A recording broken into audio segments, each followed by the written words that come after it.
ECSI fans, you want to revolutionize your sports investing habits? Allow me to tell you about WagerWire. WagerWire is an app that helps you become a superior bettor by allowing you to sync all your sports books and track all your bets in one place. See your current action, your betting history, and stats. You could also sign up for sports books and collect bonus offers. Follow them at WagerWire on X, as it's the best account on the platform. Head to App Store or Play Store now and search WagerWire and download the app. Excuse me, Mr. DJ. Hey, check this out. We got a great show coming your way.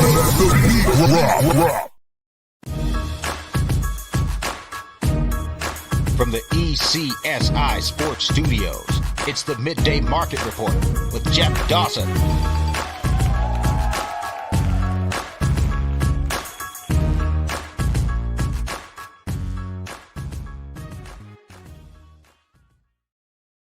Good afternoon, sports fans from all around the globe. Holy cow, keep piling in.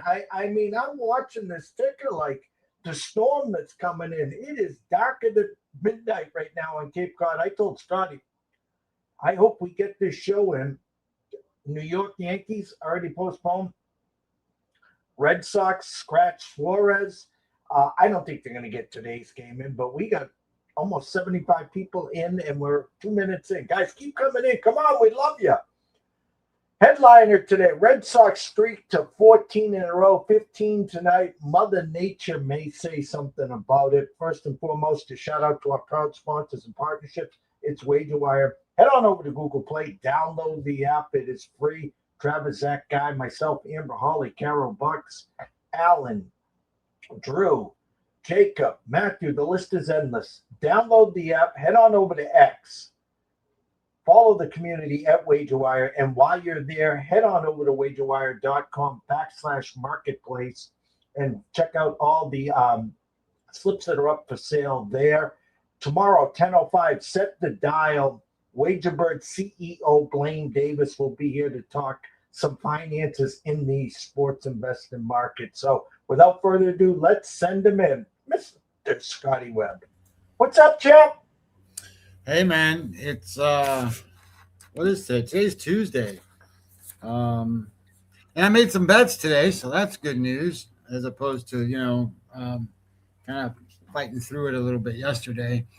And I thought one of the things that it was time to do, and I don't think it's too early, but I used data today from the offense, not necessarily the bullpens yet, but the offense from where they've started. So it's interesting to see because, what I was doing before was, like a 10-game stretch. So it kind of covers a lot. Well, now I just said, screw that. I don't care what they did before the All-Star break. I care what they're doing now after, because, this will be the fifth game for most of these teams. The Red Sox and I think the Rays or somebody, because they had to make up a doubleheader there. They've already played 5. So, I want the most fresh, accurate data I can get. So that's where we're at. So I used that today. I feel pretty good about it. And I've got some pretty good stuff today, I think. I wanted to show this to everyone right here. This is amazing. This is at wagerwire.com/graphs. And I want to show you something here. For the season, if you put $100 on the Red Sox to win the American League pennant, you're down. It's $67. You're minus $33. Well, if you were smart enough and 1 month ago decided to put 100 on the Red Sox to win the pennant, you'd be up. It would be valued at $504. You'd be 5 times the amount right now with the Red Sox to win the pennant. And a week ago today, if you decided to jump in, you'd still be plus $67. That's the run the Sox have been on. That's at wagerwire.com/graphs. Again, if you started when the streak started, Scotty, $100 on the Sox to win the pennant, the value is $504 today, Scotty. Well, I mean, when you get hot like that, there's a couple of things, right? one of the things I've always talked about, and we used to talk about all the time, was we used to talk about what teams are streaking, whether they're streaking on a win side or whether they're streaking on a lose side. And if you were to just throw it out there, if you were to bet the Red Sox 14 straight times, not that you were going to, but if you did, your recovery of money would recoup everything that you probably lost the whole season, because you're betting them as an underdog at the beginning, then you're betting them as favorites, and you're even betting them like yesterday when you probably shouldn't have been because the line was stupid. But the point I'm trying to make is you ride these hot teams as long as you ride them, and it's the big point about streaking teams. It's not your job as a bettor to know when that team is going to stop their streak. Who cares? Just go with it until it's over, if that's what you're doing. There's nothing wrong with that. I mean, like if you were just think if you were betting with Baltimore and Baltimore lost their streak yesterday, but they won 7 straight games prior to that. And they were just in Houston. I was on Baltimore a couple times. They're underdogs. And you're getting plus money on some of that stuff. So, but you also got to look at the bad teams. Bad teams like the A's. The A's lost 10 straight games, maybe 11. I think it was 10. But you want to bet against them every night they play, because there's a reason why they're losing that many games. Sometimes it's a little bit of luck involved, but most of the times they play bad baseball. So if they're playing bad and they're in a losing streak, bet against them. So streaks are important in baseball, probably more so than in most sports, because in basketball you have runs internally in the game, and this is kind of the same concept, if you will, other than it's day to day and the momentum is carrying forward. And you're there, you see the excitement and the enthusiasm, not only of the fans, but of the players in the locker room and the coaches and, everybody talking about stuff. The only one caveat that I will say is stay in the moment, meaning that stay within the streak. Don't extend it to beyond where they were. So in other words, Boston was dead last in the division, and now they're not. That doesn't mean they're going to be first in the division, so don't go running out there betting pennants and stuff like that. They may go win it, but don't think that they will. At some point, what generally happens is they go on this streak. That's great. They won all these games. They did all this good stuff. Then they're going to go play 500 baseball again, or maybe a little lower than 500 baseball again. And then all of a sudden you're going to be like, oh shit, I went out and I bought this ticket to win the pennant, and they're not going to get there. So just ride the streak and have fun with it. Enjoy it while it lasts. Celebrate it while it lasts. And I think that's another uncommon thing in our world. Our world, we lose a bet and that's what we remember. But if you win a bet, celebrate what you won, because it's not the easiest thing to do, is to go out and win these bets. We got almost 200 people live here on X. I don't know what's going on. We can't thank you enough. This is what we want every day. I gave them all a quarter, Jeff. Here's 25 cents. Come to the show. Any questions you want to ask Scotty? I'm going to bring him up because it's dark here. It's lightened up a little. I do want to laugh at something, by the way. The Red Sox right now, we sent out the ECSI Journal, and I added this to it today at 5 o'clock. The Red Sox right now, Scotty, minus 180 to make the playoffs. How's that grab you? Well, Fangraphs has them at 63% now. So you've got the Yankees at 97, the Rays at 94.5. You've got the Red Sox at 63.5. You've got the Guardians at 63.5, 63.4, and you've got the Mariners at 78. So that means, like in Fangraphs world, you got two teams there being the Rays and the Red Sox as teams that are basically in, and the teams fighting for a playoff spot would be the White Sox and the Rangers. with the Rangers at 48.7 and the White Sox 46. So they don't know which, who's going to win that. So the thought being so theoretically, even, Fangraphs, who runs out their stuff and you can really rely on it mostly, is sitting there saying, hey, they're in. Now, that said, I don't know that that's going to be the way it turns out. It's very possible. I didn't look at the remaining schedule situation on all these teams. I don't have it in front of me. I can pull it up real fast, but I don't have it in front of me.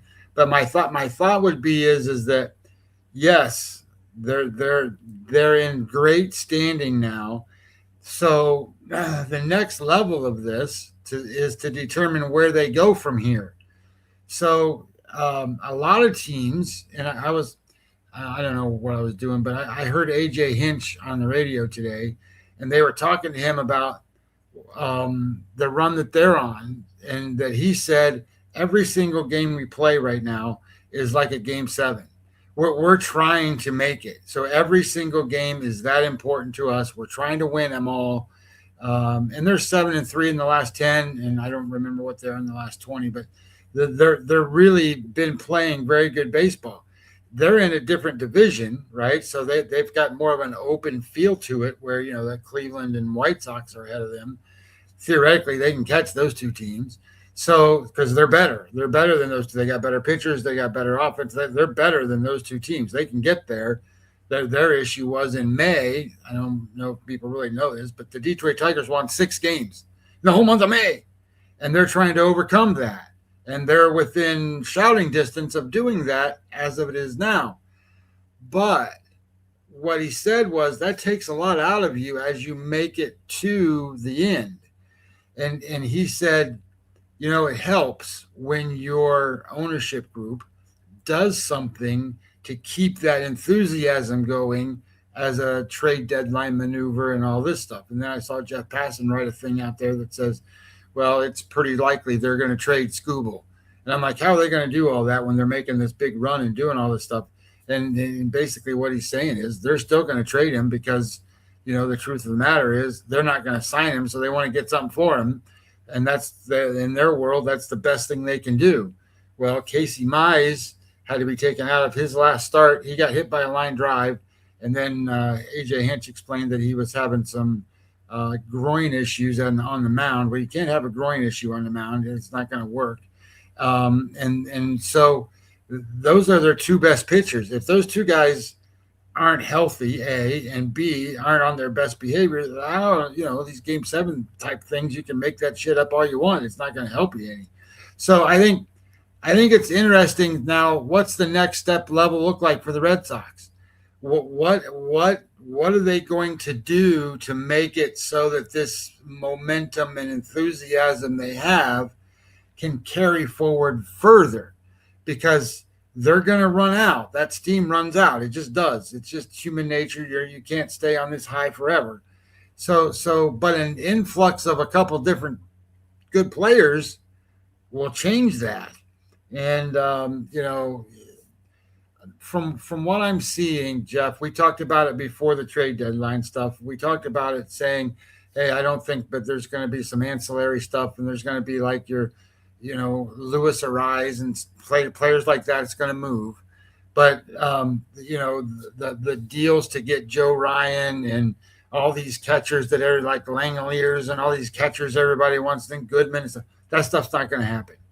It won't happen because the cost is so high. Nobody wants to pay that cost.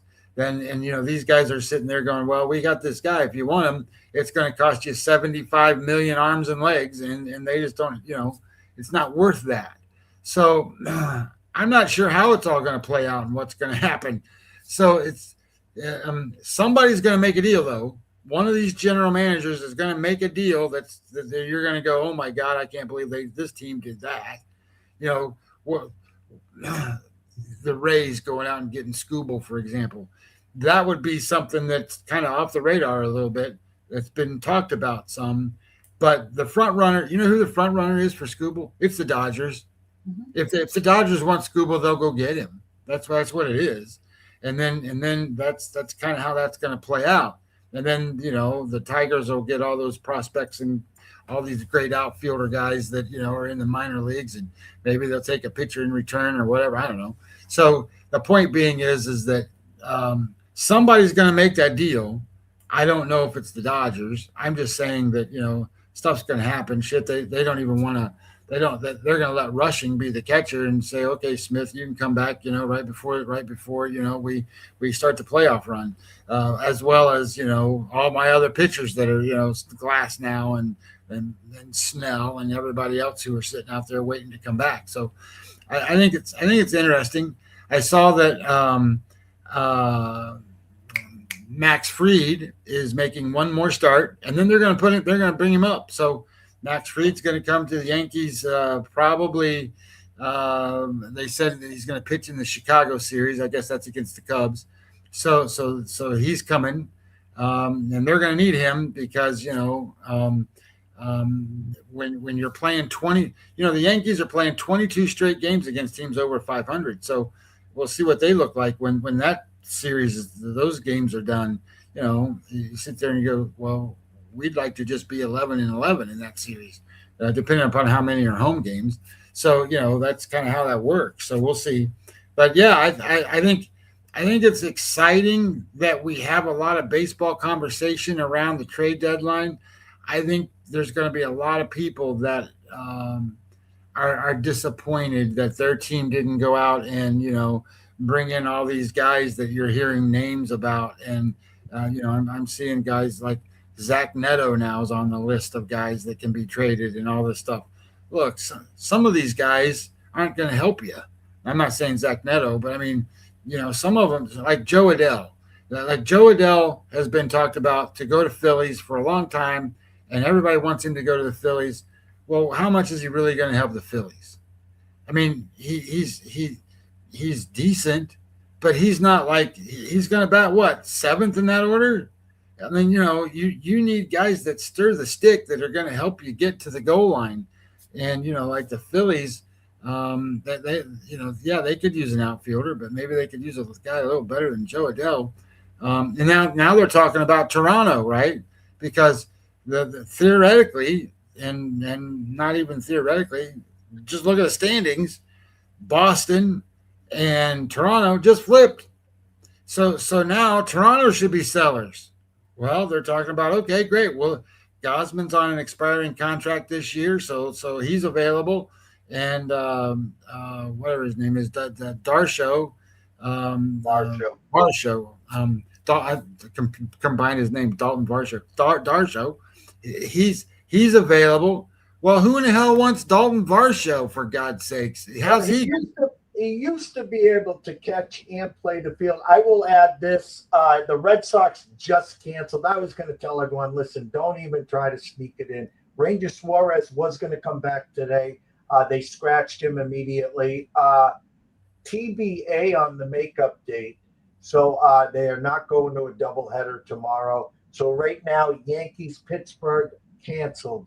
Red Sox, Orioles canceled. So we will go to sleep tonight with the Red Sox still winning 14 in a row. I'm just going to add this, then I'm going to bring you to the front center to do your thing.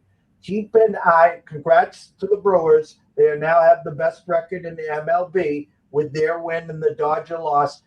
Flying under the radar, their new pitching reclamation project, 2 shutout innings last night. That was Lance McCullers.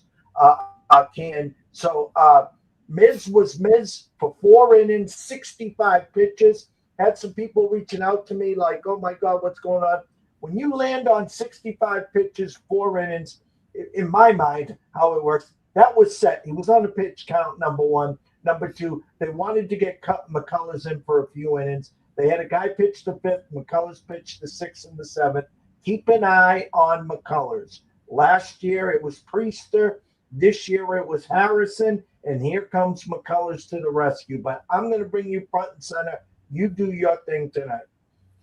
All right. Well, that particular situation you're talking about was pre-planned.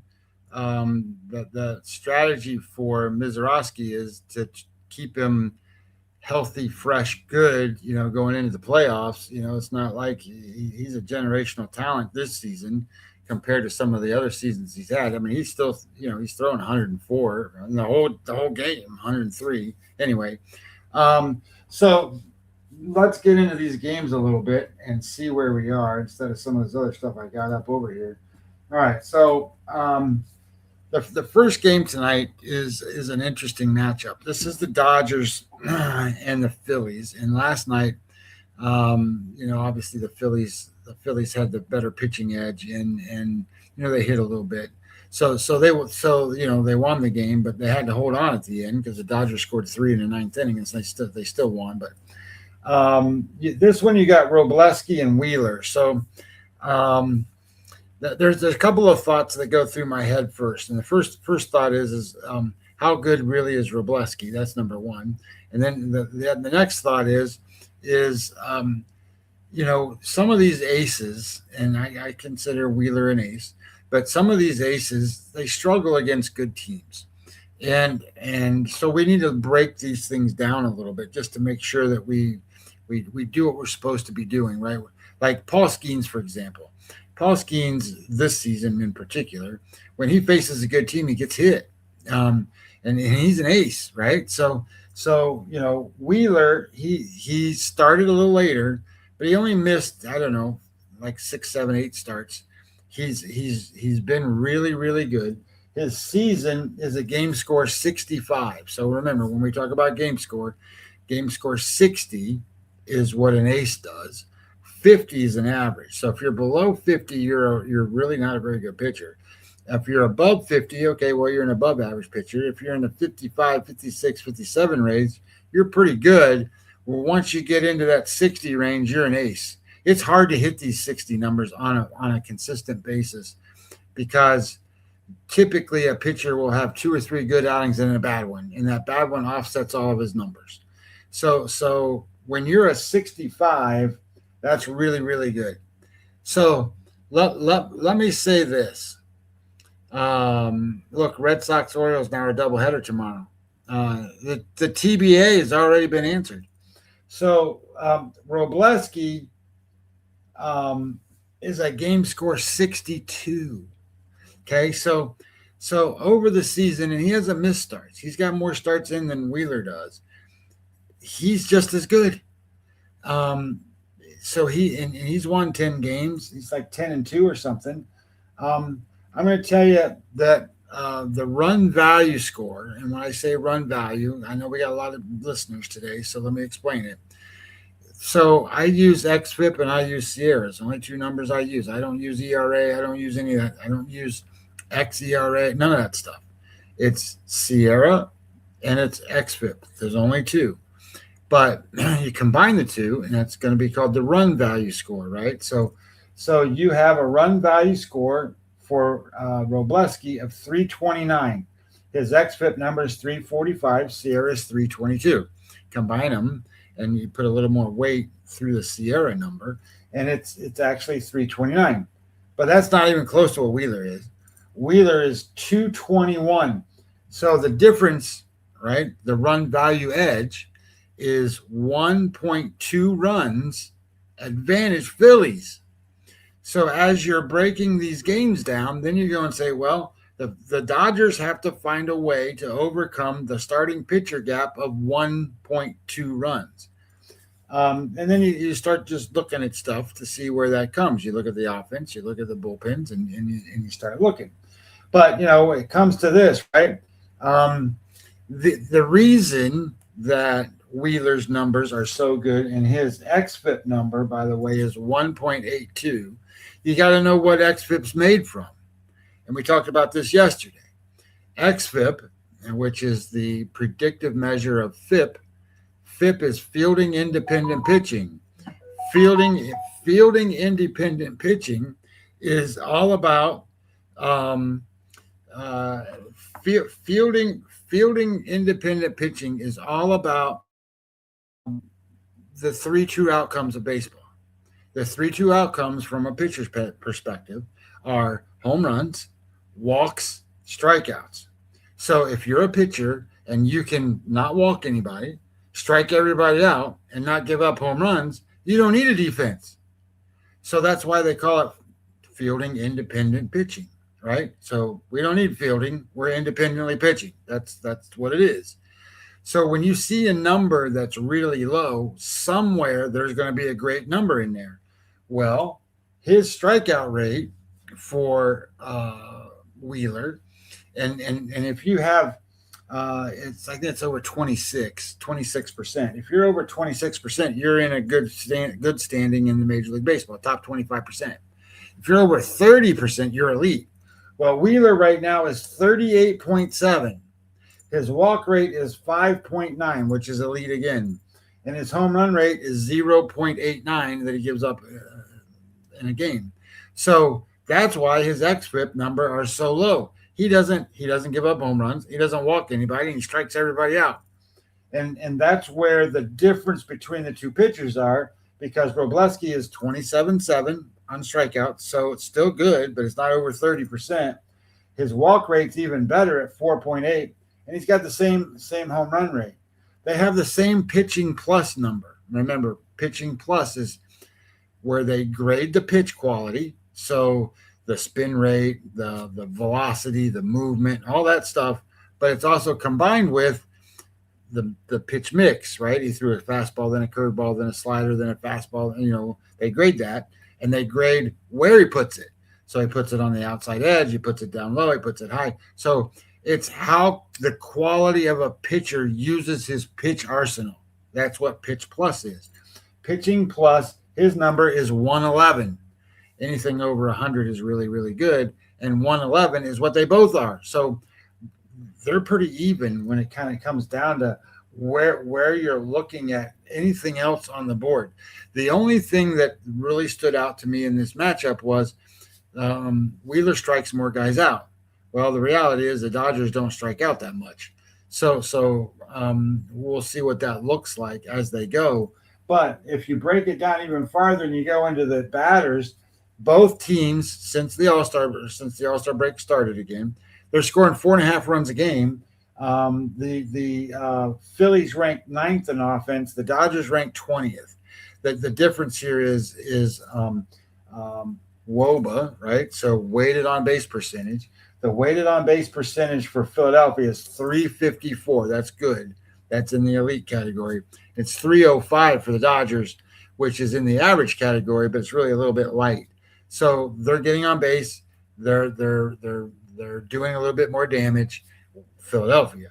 That's good for them, obviously, not so much for the pitchers. So the Dodgers or the Phillies turn out to be 3.9 runs better than an average offense. They are 122 weighted runs created plus. Weighted runs created plus is graded on a 100 scale. So that means they're 22% better than an average offense. The Dodgers are 91, so they're 9% worse than an average offense. So offensively, the Phillies are 4 runs, 3.9, 4 runs better than an average offense. And the Dodgers are 1.7 runs worse.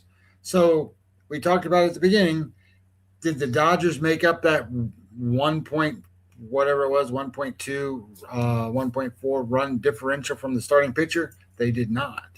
So if you're going to bet this game, the thought process here is Phillies should be the right side, and the Phillies have the better pitcher and the better offense.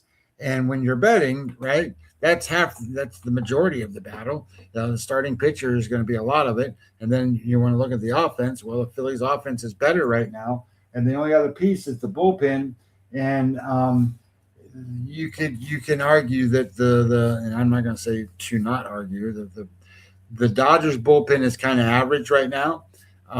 They are you can do this to runs too, but it's a bigger stretch. So that they are 0.7 runs better than an average offense over 10 games. So, very, very minutes. So they're an average. And then the Phillies are 3.9 runs worse than a regular bullpen over 10 games. So if you divided that by 10, it's not like they're 3 runs tonight worse. They're minuscule numbers worse. So I don't think there's a big difference there. When you have a bullpen team like the Kansas City Royals, They're 9.3 runs worse than an average offense over 10 games, meaning that they're 1 run worse every night in the bullpen. So, that's a team that you don't want to bet on to cover games. You want to bet on them to go over, and you want to bet on them in the first 5 innings because their bullpen's bad. Anyway, point being is I don't think that there's a big enough discrepancy here to say, hey, the Dodgers are going to cover this game because of the bullpen. Now, I think that then you go look at the line and you go, hey, the line in this game is Phillies minus 110. And then you go and say, well, it's kind of what we're thinking here. There's a small edge because they're at home. They like to play better at home. There's a small edge because the pitcher's, 1 run better. There may be a small edge because their offense is a little better. So it's starting to stack up. And then you sit there and go, it's only minus 110 or whatever your number is. That's my number at Profit X. And I sit there and go, yeah, well, that's if you want to bet it, you bet it. My mind says it's a coin flip. Because I think it's a coin flip game, I'm not betting this game. But I wanted to break it down in a sense that you saw that there is some value on the Philadelphia side. Having said that there's some value there, I don't think it's very big value. We're going to get into some games that have a bigger value, and you'll see what I'm talking about here in a minute. And we'll start with the next one because that's a game that I did bet. So this is Minnesota, and this is against Cleveland. Minnesota is their pitching format today is they're going to have an opener. It's not like a standard opener where he only goes 1 inning. This guy might pitch 2. It's possible he would go 3. I don't think he'll go 3, but he'll probably pitch at least 2 innings. Rojas is his name. And they've used him in this role before. He's left-handed. The guy coming in behind him is right-handed. His name is Anderson. I think it's Jack Anderson. Jack Anderson is a guy that the Red Sox, they sent him down, to they called him up. He pitched for, I think, 8 innings total so far this season for the Red Sox. I think it was 2 4-inning stretches. And then they said, okay, well, we got to send you down. Well, he got claimed, and he got claimed by the Twins. So the Twins are going to use him tonight in this spot. Now, one of the ways that you can kind of figure out if he's any good or not is you just go look at his projected WAR number. His projected WAR number is 0.1. If it's 0.0, then he's equivalent to a AAA call-up guy. He's not a star. He's not a highly touted guy. He's a AAA call-up level player, and that's kind of what he is. He's a AAA call-up player. Cleveland, on the other hand, is pitching the best pitcher they have, Parker Messick. He's left-handed, and he's the best pitcher that Cleveland has. And I know they have Williams, and I know they have Bybee, and I know they have, Quintillo, and some of these other guys. But Messick is the best one, and Messick doesn't have a big run value score edge here. And I used Anderson's numbers and projected numbers, right? Because I can't go to say, okay, well, I'm going to give you who Anderson is on his 8 innings that he pitched. So you have to use his projections. So that's what we're looking at. He's not a strikeout guy, Anderson, and I'm not really worried about what Rojas does. Rojas, if it's a 9-inning game and he pitches 2 innings, he's pitching 2/9 of the entire game. So, what's that? 18-20%. Oh, hey Kenny, how are you? Good to see you again. Says I'll be playing late. Wife is off. My time is restricted. It's not a problem. I need to hear who the second worst pitcher is in baseball. The second worst pitcher? Well, I'm not exactly sure. I think Springs is probably the worst pitcher in baseball. The pitcher from the A's. He don't do very well, and he gets lit up almost every time he goes out there and pitches. But I do think you might be able to categorize several guys into these categories, and they're still out there. I mean, Marquez is still pitching. Some of these guys that you go out there and you see him pitch, and you go, "Oh my God, I don't know. I have no idea why they're out there." They got to have younger guys that are better than some of these guys.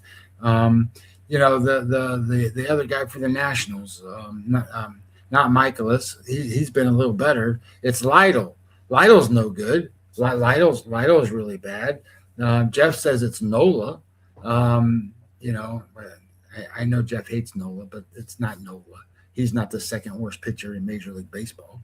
The Rangel, who they have, is worse than Nola. Anyway, getting back to this game with Rojas. So Rojas is only going to pitch, 20% of this game. And then you got Anderson. So you got to figure out what's going on with Anderson. And then you got to look at the bullpen.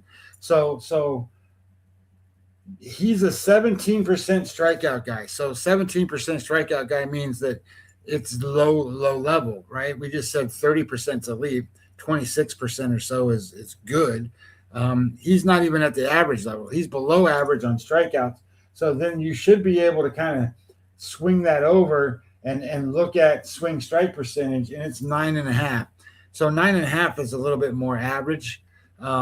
So swing strike percentage is important because you want to see about balls in play. How many balls are hit versus non-hit, and he's average. Okay, so he's a AAA call-up guy who doesn't strike guys out, who has average stuff that's going to get hit. That's what it means. So then you look and you go, well, his pitching plus number, and remember, we just talked about the good guys. They were at 111. Well, he's at 86. 86 is not very good.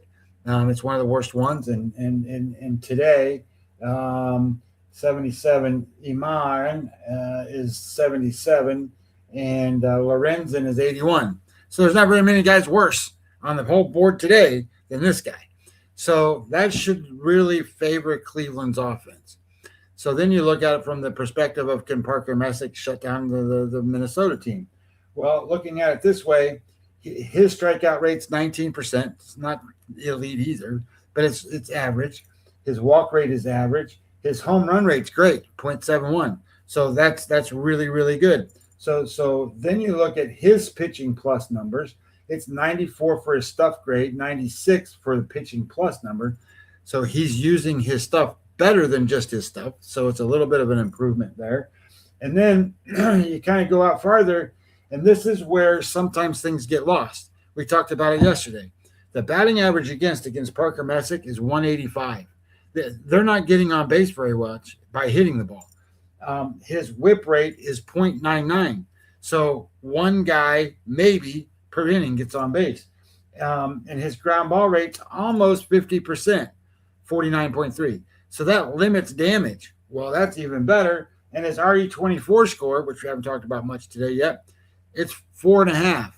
That's a big number. That's a good number. So now you have a big edge on the mound for the starting pitcher, and then against all these guys that are going to pitch for Minnesota today. So what's interesting then is we talked about it. Minnesota, their bullpen. Well, their bullpen's been a lot better than it started off to be. They're 3 runs better than an average bullpen. Cleveland's, for example, is 4.7 runs better than an average bullpen. So Cleveland's is better, but not by a whole lot. So there's no edge to Minnesota that way. It's still edge Cleveland. So you got edge starting pitcher, edge bullpen, and then hitters and batters. There's 30 teams in Major League Baseball. Minnesota right now ranks 26th out of 30 teams. They light up in the pink category on runs scored for me, which means I can't bet them if I wanted to. I have a rule that if you don't score more than 3.5 runs a game, I'm not betting on you. Well, they score 3. That's what they've been averaging since they came out of the break. 3 runs a game. They've scored 12 runs in 4 games. And they are 5.5, 5.6 runs worse than an average offense. Well, Cleveland yesterday hit 6 home runs. I don't expect them to hit 6 home runs today, but I do expect them to hit. And hitting, they rank 4th in offense, and of course a lot of that was because of yesterday. But they have scored 5 runs a game. Weighted runs created plus is 154. So here's a big difference.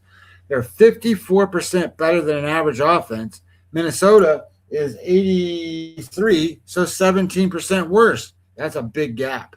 That's a huge gap that Minnesota has to try to cover.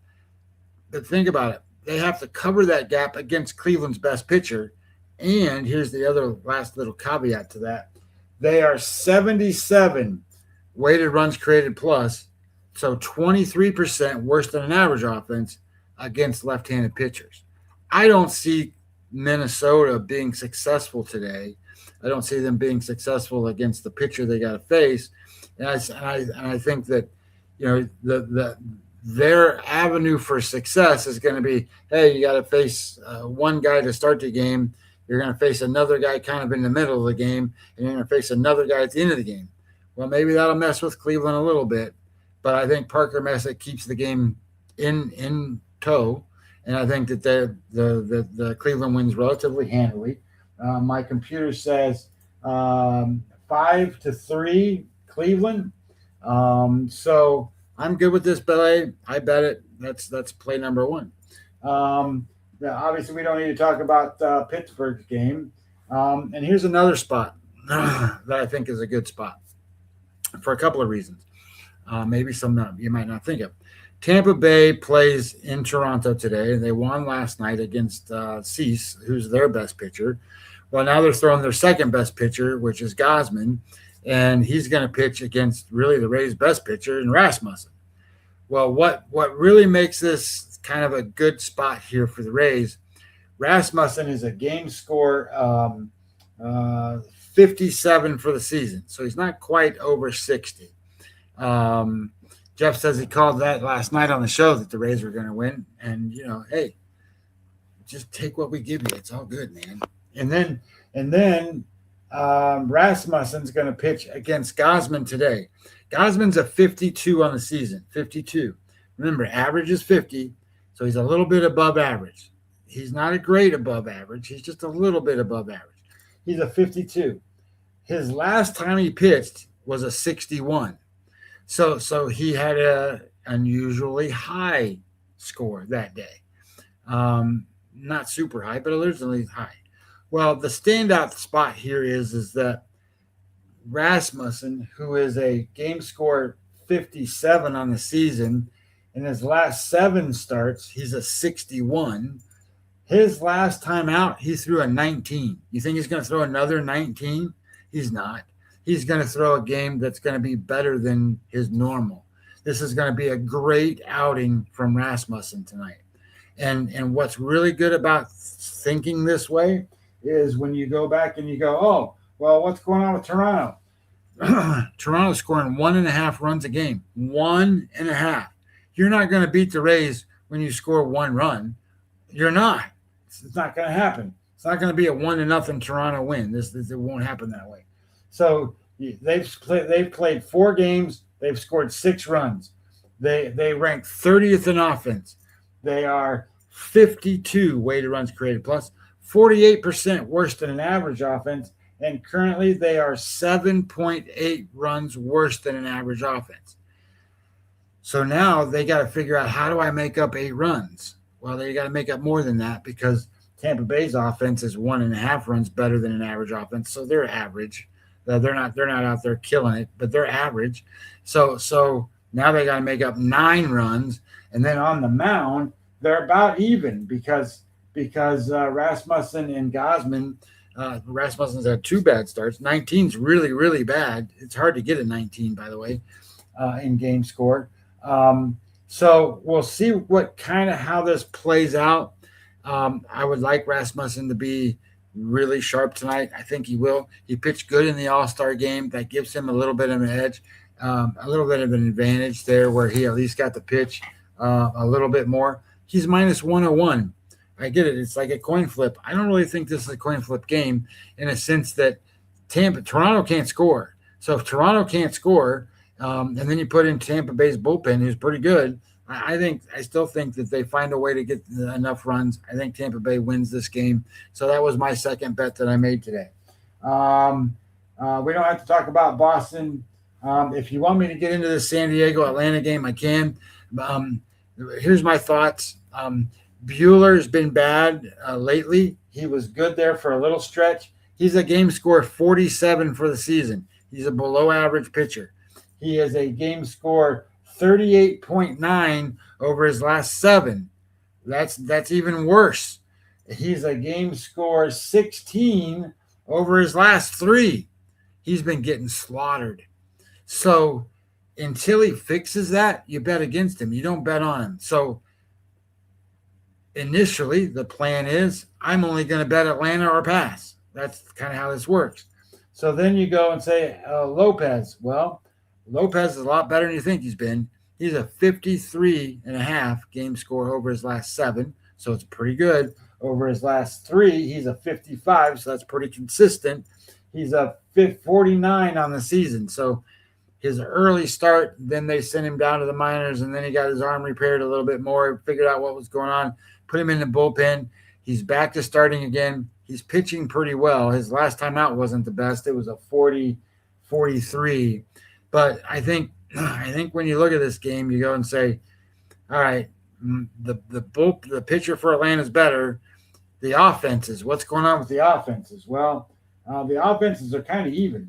And I don't say this very often about San Diego's offense because they're not very good.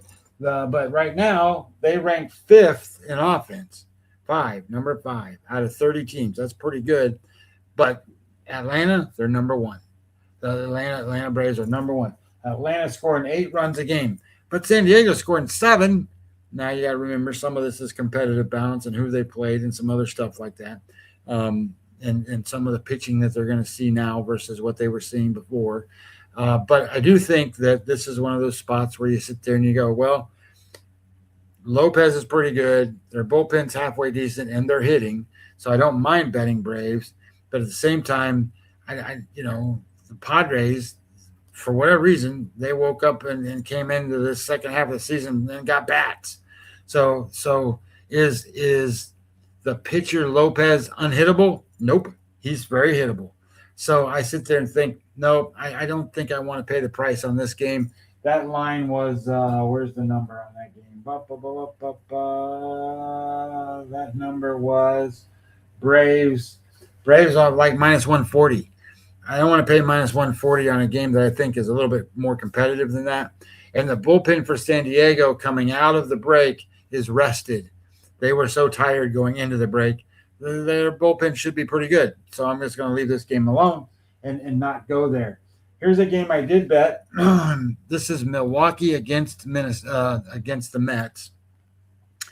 And this is Zach Thornton, the pitcher for the Mets tonight. He's a left-handed pitcher.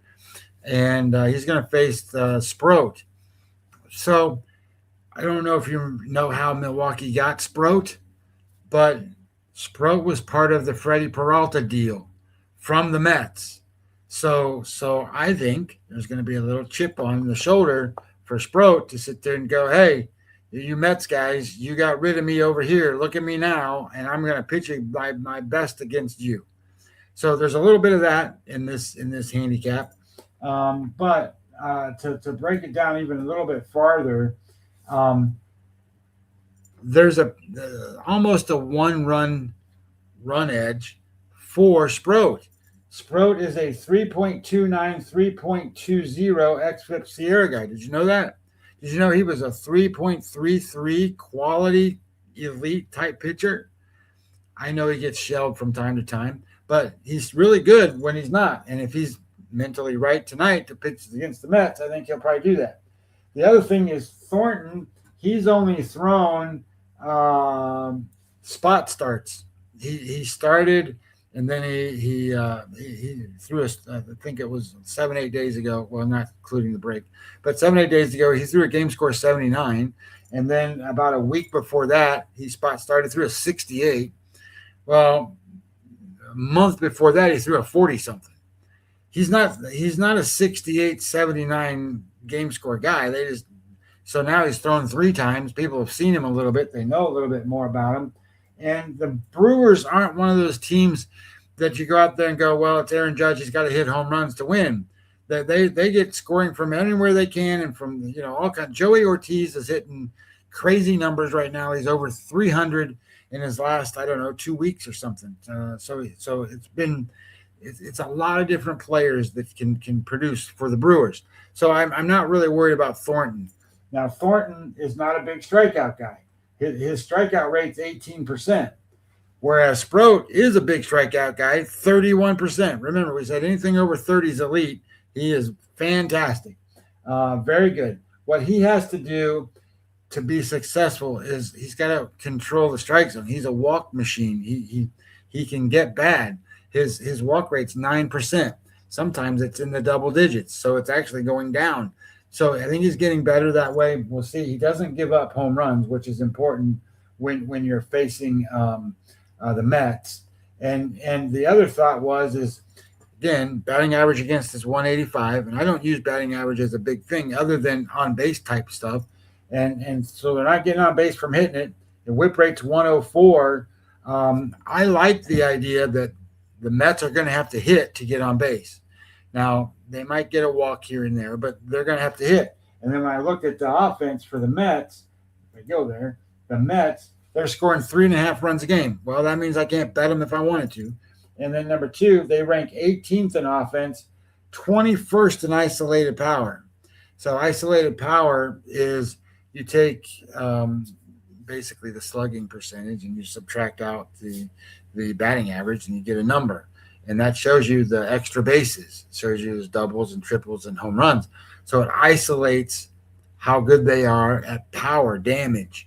And the Mets, they rank 21st out of 30 teams. They're an average team, 96 weighted runs created plus, so 4% worse than an average team. Their offense right now is 1.1 runs worse than an average offense. So the Brewers are 3.6 runs better than an average offense, and they're not killing the ball either, but they are 111, so 11% better than an average offense.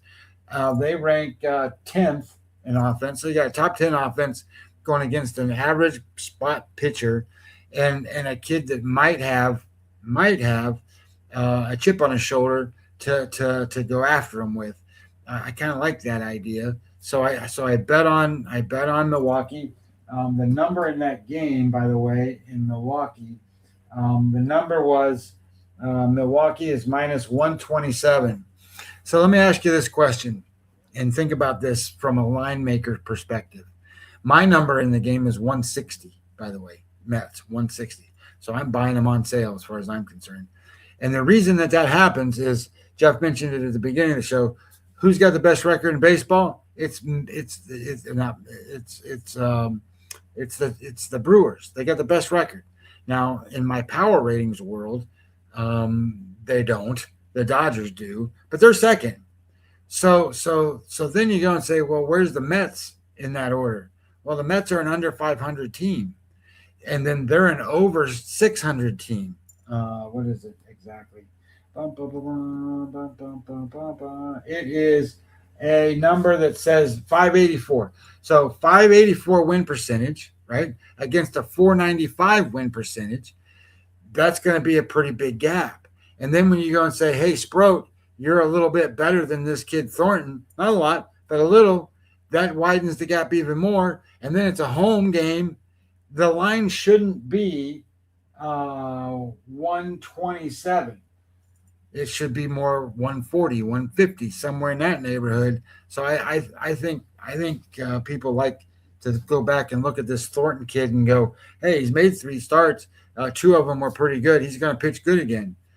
Well, he's not that kind of pitcher. So we'll see what it looks like. I bet Milwaukee tonight. So I made those 3 bets. Those are my 3 bets. In terms of what they are, again, just if you missed them, I bet Cleveland, I bet Tampa Bay, and I bet Milwaukee tonight.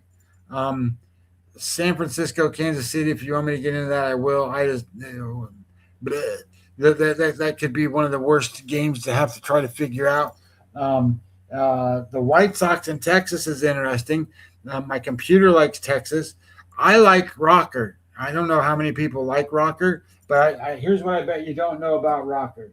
Rocker, as he's going, he has a 3.18 run value score. It's a great number. He's facing a guy that's going to be over 4, almost. Well, it's 4 and more than 4.5. But Rocker's a 27% strikeout guy. Did you know he was striking guys out? He's doing a great job on strikeouts. He's not walking guys.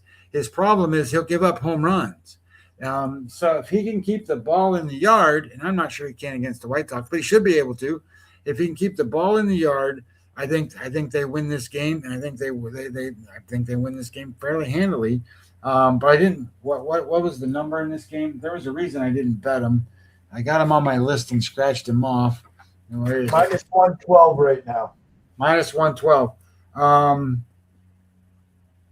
They just didn't make the cut for me. My computer said 5-5, so it was kind of a handicap spot for me. But I like Texas tonight. Another one that I thought, here's one, Jeff. I think we should talk about, only in a sense that I think something's wrong with Chase Burns. So Burns is pitching for Cincinnati tonight. He's pitching against Seattle.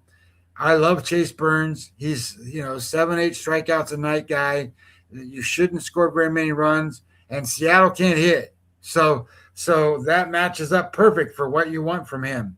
And then when I'm typing in his numbers this morning or last night, I'm looking at it and I go, wait a minute. His xFIP number is 4.54 and his Sierra number is 4.5. That can't be. And then I start looking and I go, well, holy shit. His last 3 games, his game scores are 49. What is going on with Chase Burns? There's a problem. Castillo, he's no good. So I'm like, this is going to be great for Cincinnati. And then I'm looking at Chase Burns and I go, wait, Chase Burns isn't in the elite strikeout category right now. 24% strikeouts, and he's a over 30 guy. And I go, oh, he's walking guys. 11% is his walk rate. His whip rate is 1.5. His ground ball rate's 28%. So when they hit it, they're getting some damage to him, and he's putting guys on base. He's killing himself. Just throw strikes, and you're gonna be fine. I can't bet him because I think there's something wrong with him. His stuff plus number is still decent. I mean, it's 108, but it used to be higher than that. So I think something's going on with Chase Burns. Anyway, I didn't bet him. I'm going to stay away from him until they, put a Band-Aid on his elbow or on his shoulder or whatever. It's called dead arm. Yeah, it can be. I mean, they go through that stuff. I mean, it sure can. So maybe this break, give him an extra day or two to figure things out. Maybe he'll come out there and throw 100 miles an hour and get everybody out again. And I'll sit here and look like an idiot and go, shit, there ain't nothing wrong with them. You could have bet him and been fine. I want to give a shout out to X today. We maxed out at almost 250 live viewers on today's show. If you could do us a solid, I'm only asking this once. If you go over to EC Sports Invest and just retweet the show, if you go over to Webby20 MLB and retweet the show, you can like it too if you want. But again, we can't thank you enough. Maybe 5:15 is the hot spot, the honey hole, as we like to say it. We'll be back tomorrow at 5:15 p.m. with the Wednesday show. Not sure what we're going to do on Thursday and Friday, but I can't thank you guys enough. Same with Scotty here. We're trying to build something special here. We're doing baseball every day or every day that we can. And then obviously we're going to follow up with football in August, September. And then in October, we'll be doing football with the MLB playoffs and, of course, the World Series. So do yourselves a solid. Do us a solid at EC Sports Invest. Just retweet the show. Add a heart if you want to. I don't care. And do the same over at Webby20 MLB.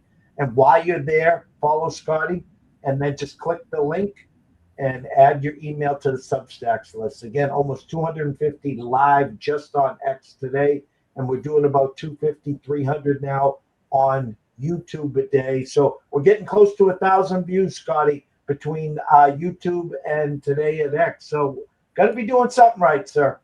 It's because in the middle of the show, I take my shirt off. No.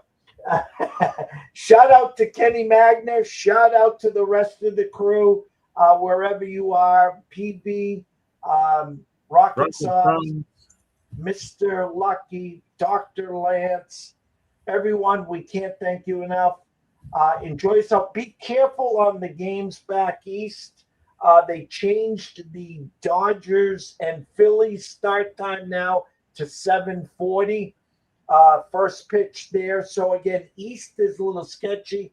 Yankees postponed. Red Sox postponed. Doubleheader tomorrow. Looking for number 15 and 16 in a row. So for myself, Jeff Dawson at EC Sports Investor, one and only, Scotty Webb at Webby20 MLB. Wish everyone a blessed evening. Thank everyone here today. You guys are the best, and stay tuned.